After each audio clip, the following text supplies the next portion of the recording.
comment tu vas chérie? Merci beaucoup.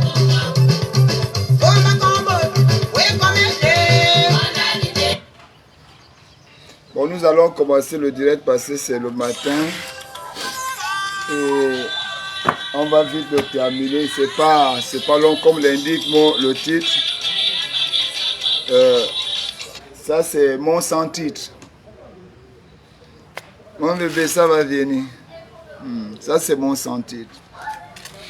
Je viens d'abord comme ça, vous allez m'excuser, je vais d'abord m'adresser au clan Nkodjeng et au clan Yibinveng.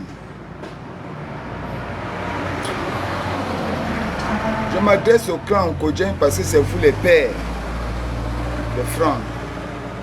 Je m'adresse au clan Yibinveng parce que c'est vous les oncles.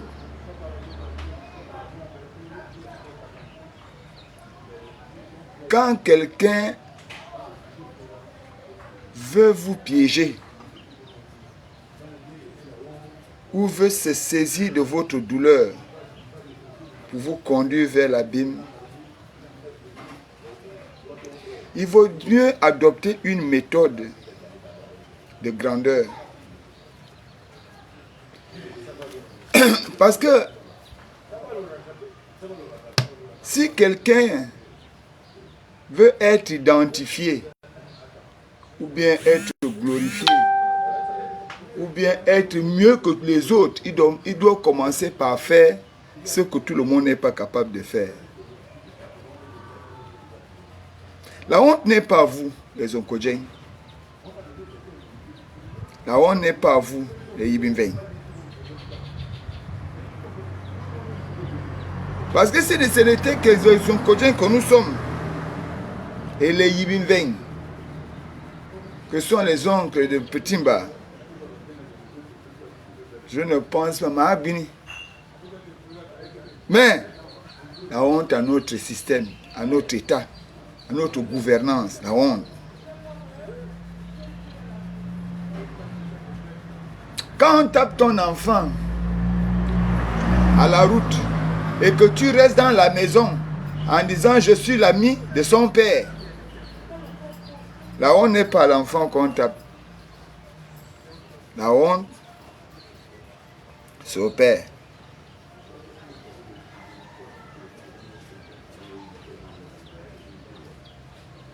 La Bible nous demande d'avoir 3 boucliers. Le bouclier de l'amour pour son prochain. Le bouclier du pardon pour son prochain. Et le bouclier de la vérité, la lumière de Dieu.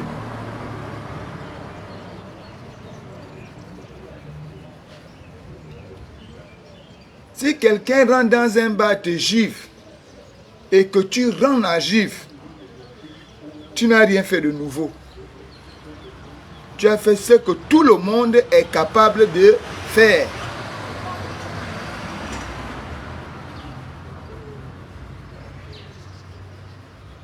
Si quelqu'un rentre dans un bar, il t'attrape et tu lui dis pardon, tu as commencé par faire ce qui est difficile pour tout le monde. Parce que, imaginez-vous un gars rentre dans un bar, il vous gifle. Quand vous ressentez la gifle, vous mesurez la force de frappe de ce monsieur et vous vous rendez compte qu'en réalité, lui-là, il ne peut me tenir. Pourquoi vous allez vous battre? Vous savez que celui qui vient de vous gifler ne vaut rien devant vous. Il n'est même pas fort, il ne vous bouscule même pas. Ne vous battez pas. Courez. Parce que c'est ce que tout le monde n'est pas capable de faire. Même les faibles rendent. Hein? Le faible, on le gifle, il rend. Si quelqu'un vous gifle et vous sentez qu'il a une force de frappe, vous vous battez pourquoi? Pour vous défigurer. Courez. Vous avez fait ce que personne ne peut faire.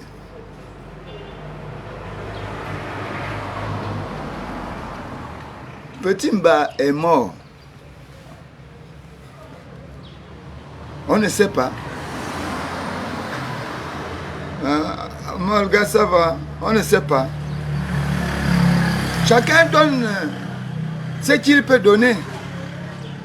Mais nous ne voyons pas la fermeté de notre système à vouloir en découdre avec l'enquête. Ce que nous voyons, c'est les réprimandations vis-à-vis des parents que nous sommes. C'est à nous qu'on demande, non, quand vous dites c'est pas bien, ça peut avoir des effets, ça peut avoir ceci. C'est à nous qu'on met toute forme de règles. Vous savez, ce qui réduit l'homme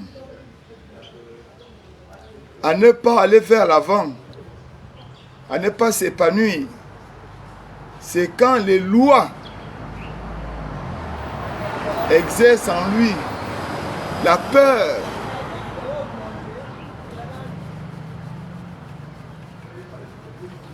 Mais ce n'est pas la peur. Aucun nous ne connaissons pas la peur. Nous sommes d'abord un peuple royal. La royauté n'a pas besoin de biens. Une royauté morale. Les Onkojeng. Mais nous n'avons pas peur. Nous sommes inquiets pour les autres. Voilà Clarisse. Parce que nous nous disons, après, parce que je l'ai vécu en 2016, on avait fait un mouvement en 2016, quand on avait fait le mouvement de la démocratie avec les Boom Pings. Le fait qu'on ait arrêté un petit qui était dans notre groupe, les parents couraient chez moi. Anko Jeng, Aïbimveng. Agui béninois, d'ailleurs qui s'habille à Petit Bar. Agui béninois, d'ailleurs qui s'habille à Petit Bar. Abi béninois, d'ailleurs qui s'habille à Petit Bar. Béninois attaquant, d'ailleurs qui s'habille à Petit Bar. Parce que rien ne peut nous remplacer Petit Bar. Je jure, nous allons faire des enfants, rien ne peut nous remplacer Petit Bar. Pour ceux qui l'ont connu.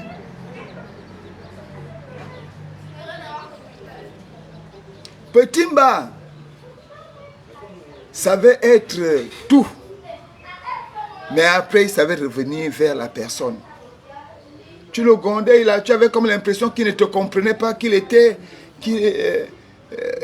s'en foutait de ce que tu disais. Mais les heures qui suivaient, Petit Bar savait revenir pour préserver le lien familial. Il avait un mot spécifique pour chacun d'entre nous. Quand il nous appelait papa, il t'appelle aujourd'hui papa, il t'appelle aujourd'hui tonton. Il savait être avec tout le monde. Si on suit ce qui se passe,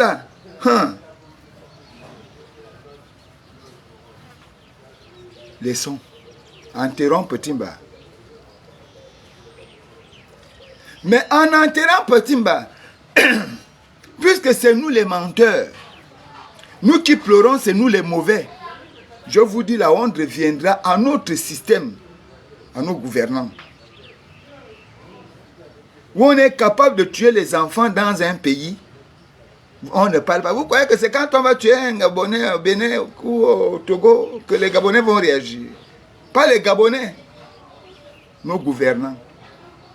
Si nous on dit que les Béninois cachent leurs fils et qu'on nous dise à nous que c'est nous qui incitons à la violence, mais qu'est-ce que nos gouvernants ont dit à ceux-là quand ils ont tué un Gabonais? Quoi? Ils ont signé la paix avec le Gabon. Tuer le Gabonais signifie qu'ils ont signé la paix. Laissons. Ndemiana.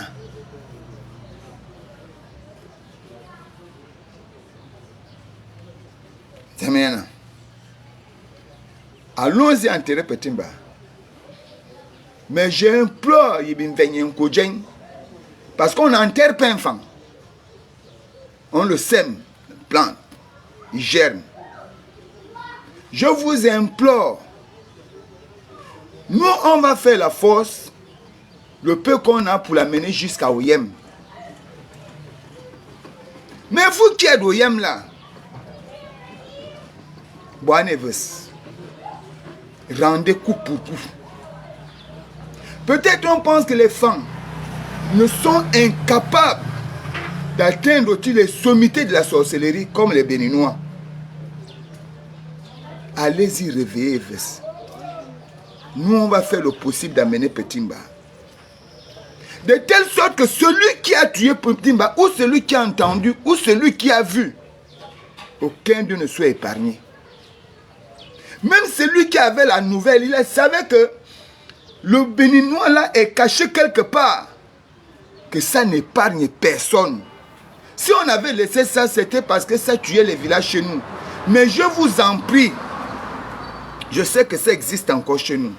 Je m'adresse aux sages en Kodjeng, nos vieux papas. Je m'adresse aux vieux papas Yibimbeng. Vengez-nous. Parce que c'est à cause de ça qu'on nous néglige. Un étranger peut tuer un Gabonais, on va faire les médicaments partout, on affaiblit, on dit non, laissez un temps. Et les Gabonais vont laisser. Ni ami belefeu. D'ailleurs, bon goût, ni que petit boyem. Donc, quoi que là-bas, en faisant ça, on ne va pas vous poursuivre. On ne va pas vous poursuivre. Mais je vous en prie, nous, on va faire l'effort nécessaire de conduire Petimba jusqu'à Oyem.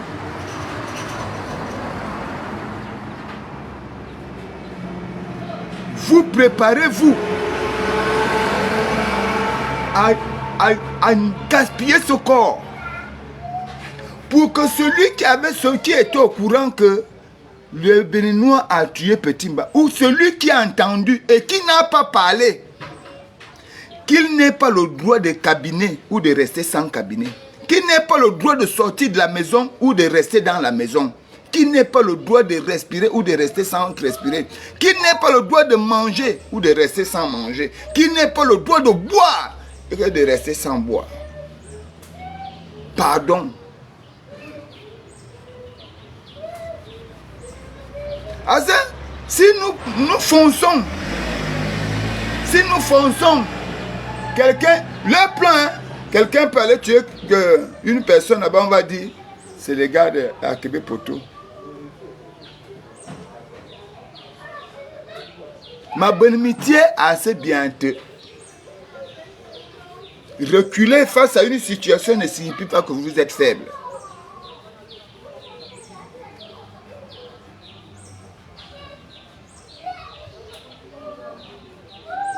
Mais c'est pour mieux sauter. Prétends croire être plus fort que celui qui recule. Tu récoltes les défaites toute ta vie.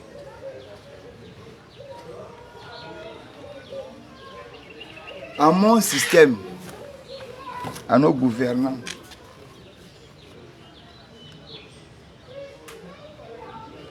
j'ai apprécié la rigueur et l'autorité que Oligui vous avez mis en place en sanctionnant d'abord dans votre maison. Cette rigueur est digne, comme l'a expliqué autorité Fabrice hier, digne de l'exercice de solidarité fraternelle. Parfois, quand on punit son petit frère, c'est pour consolider la famille et réorienter les choses vers le droit chemin. Mais attention, si tu as pris le chemin de la rigueur,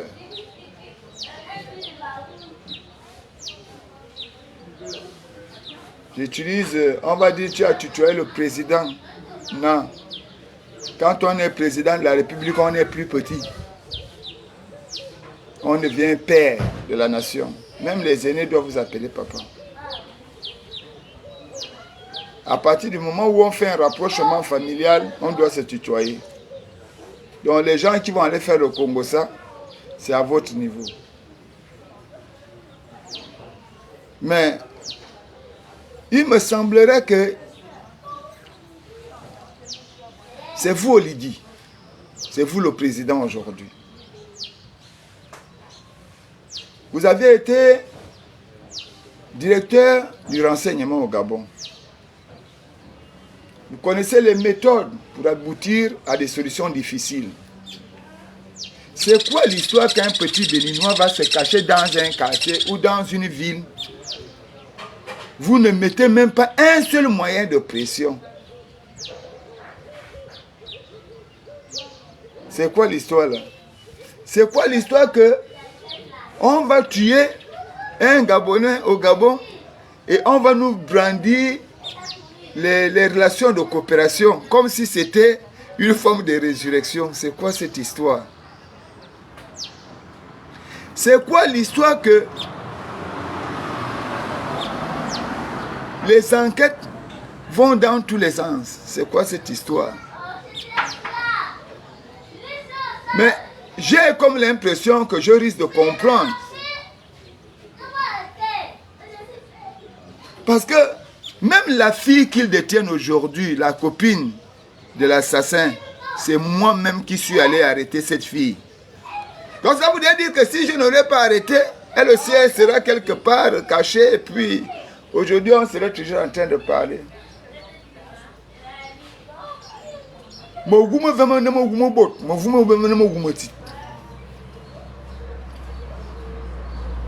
Quel genre de mort? On va dire ça, les humains là c'est des animaux, les autres là-bas c'est des humains. Mais ce que vous nous donnez, vous nous présentez aujourd'hui, Monsieur le Président de la République, avec vos forces de sécurité, est indigne.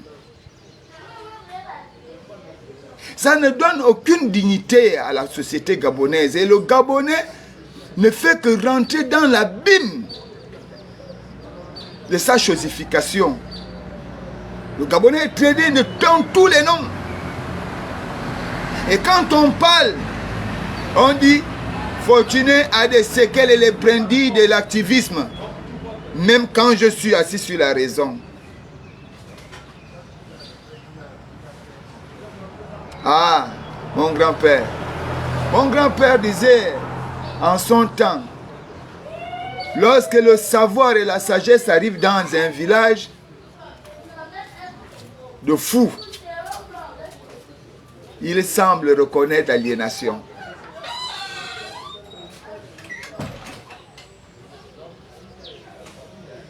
Suis-je devenu fou ou aliéné? Parce que je dis la vérité. L'activisme est-il? Peut-on comparer l'activisme à la folie de grandeur? Ah, Monsieur le Président, quel est le modèle de vie qu'on donne aux Gabonais? Le modèle de vie. Quand le comportement de la GS se justifie par l'injure vers les femmes policières. Les femmes policières sont des bordels. Quand on dit de faire autre chose, c'est la vulgarité qu'on nous offre. Les femmes policières sont des bordels. Mais si un civil le dit demain à la route, on va l'arrêter. Or, c'est l'exercice du savoir et de la moralité que les soldats de la GR ont transmis à la jeunesse gabonaise. Les femmes policières sont des bordels. Ont-ils compris que ces femmes ont des maris, des enfants?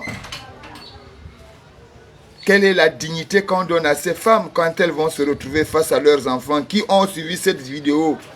Les femmes de policiers sont des bordels.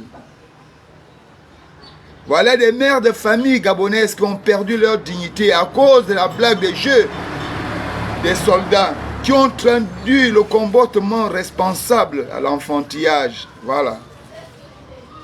Voilà la vérité. Alors pourquoi me plaindre? Si on est incapable de mener les enquêtes normalement, pourquoi me résoudre à mener une guerre qui peut soit entraîner plus de conséquences chez moi ou entraîner des conséquences de l'autre côté? Regardez! Regardez! Les forces de l'ordre qui sont censées assurer la sécurité des Gabonais, ils prennent plaisir à taper un arbitre après un match contre les forces de police. Parce que Dieu au préalable les avait punis. Il les avait punis d'avoir dénigré la femme qui est la mère de la société, qui éduque la société. On l'aurait traité de bordel bien qu'elle soit policière. Et Dieu a demandé à ce que raison soit donnée à la police pour battre au football la GR. Regardez ce que la GR a fait. Que de sécuriser l'arbitre. Ils se sont mis à bastonner l'arbitre. Voilà. Quelle est la moralité? La moralité, c'est que nos enfants doivent se constituer en émeute de sorciers et de criminels pour tuer, pour trouver une justice. Quand la victoire nous est perdue, voilà ce que nous devrions faire. Tuer. Et après, on va se conforter en vous prenant, en vous mettant en prison en disant ils ont désobéi. Et on vous taxe d'activistes. Comme si l'activisme était une forme d'injure ou de déviance. Ah, monsieur le président. Le jour où vous allez lire la force des activistes, les activistes honnêtes, parce qu'il y a activistes. Il y a des activistes honnêtes. Par la récolte moissonneuse que certains ont fait au départ et qui ont exclu les véritables activistes du jeu politique. Mais nous ne nous plaignons pas. Nous pleurons parfois, comme je pleure là quand je perds un frère, un ami. Nous pleurons parfois quand nous perdons un parent, parce que les enquêtes n'ont pas suivi, parce que la douleur est énorme, nous pleurons. Mais nous ne pleurons pas parce que nous ne pouvons pas nous battre. Ah non, jamais. Ah non, jamais. Autour de mon âge, je suis encore capable d'affronter qui je veux. Et de peut-être gagner une victoire ou de perdre, mais de perdre dignement. Mais la honte d'aujourd'hui est la honte de votre gouvernance, monsieur le président. La honte de rechercher un simple citoyen, un simple assassin qui a vaincu un Gabonais, non pas dans un combat loyal, mais un combat déloyal. Nous sommes incapables de trouver ces Béninois-là. Et on me dit de ne plus dire Béninois. Je ne sais pas comment le désigner. On me dit ne dis plus les Béninois. Mais je me pose la question, je dois dire quoi? Les herbes, les forêts? Mais et pourtant c'est un Béninois qui a tué un Gabonais. Pourquoi m'interdit-on de dire Béninois? La honte à notre système, la honte à nos gouvernants. La honte ne nous appartient pas, nous le peuple. Parce que c'est vous qui nous freinez avec vos conditions, vos lois. Vos jugements désorientés, c'est vous qui nous freinez. C'est pourquoi je dis à la jeunesse d'Akébé, je vais m'adresser à vous. Ne vous sentez pas faible, ne vous sentez pas humilié, ne faites pas dans l'orgueil. N'écoutez pas la voix de la rage qui vous dit non, sinon ils vont dire que nous sommes faibles. Non, vous n'êtes pas faibles, vous êtes des vaillants soldats. Mais ma demande aujourd'hui, je vous évite le pire. Enterrez votre frère, c'est la seule chose. C'est là où on vous reconnaîtra comme des grands hommes. Ne vous battez pas, ne menez pas ce combat qui va peut-être justifier un acte satanique ou diabolique ou un acte de défiance de nos autorités. Non. Je n'ai pas envie de voir l'un d'entre vous en prison. Je n'ai pas envie de voir notre armée venir jouer les cow-boys contre son propre peuple au prétexte qu'il faut préserver les relations extérieures. Non, je n'ai pas envie de voir ça. Si c'est de moi-même, d'accord. Moi, je suis en âge de mourir. Pardon, mes frères. Pardon.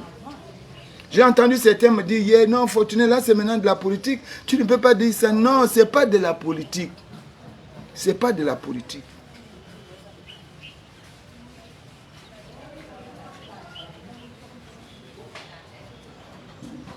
Si Balak avait écouté Dieu lors de sa conquête de victoire, si Balak avait écouté Dieu,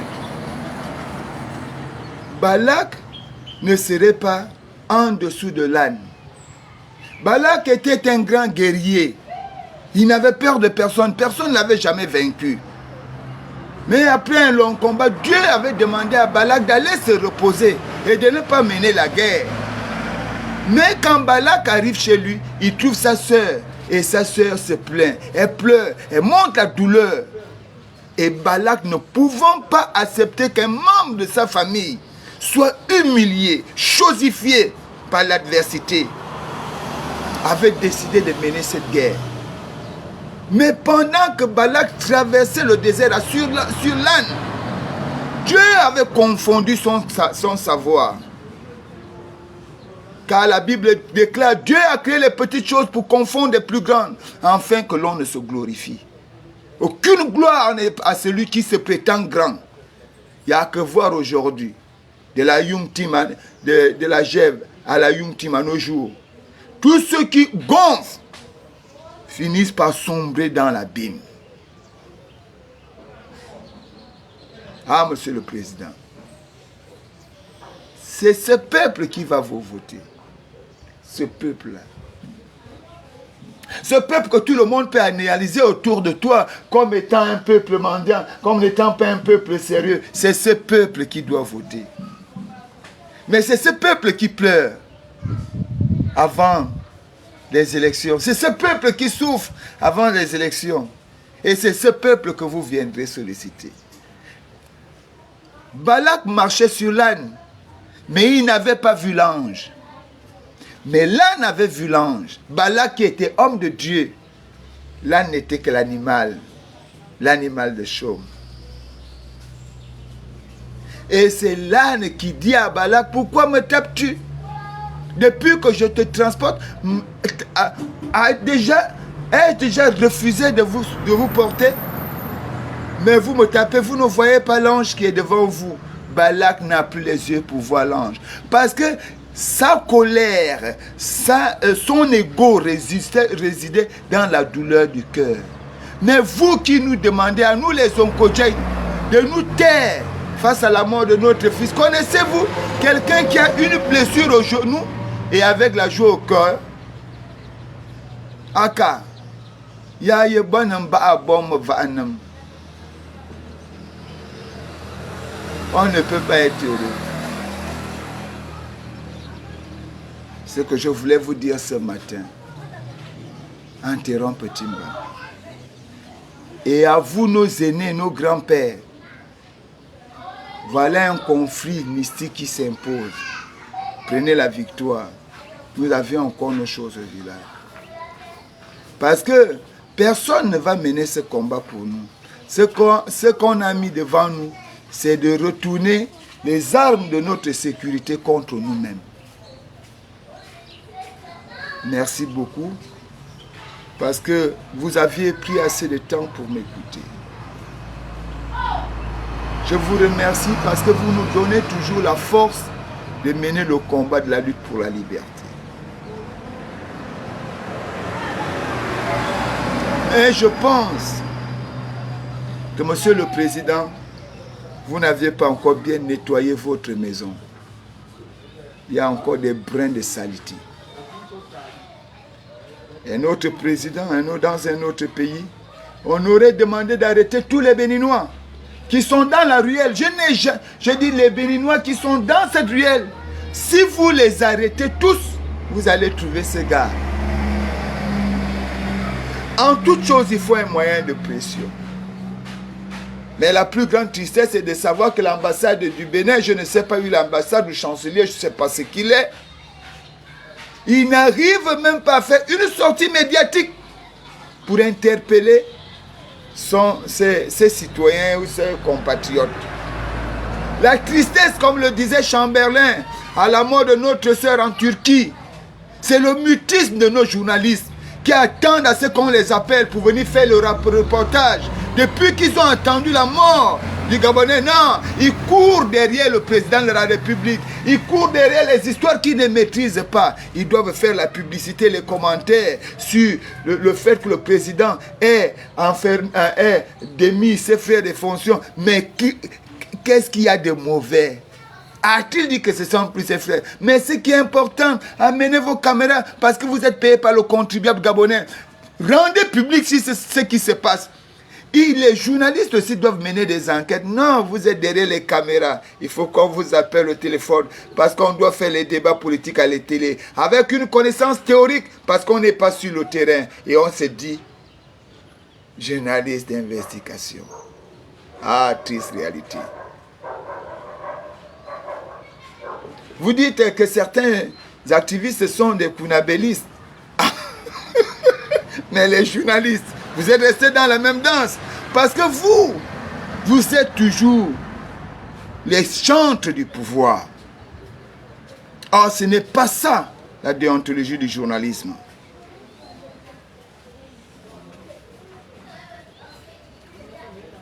Ne cherchez plus à mener des enquêtes.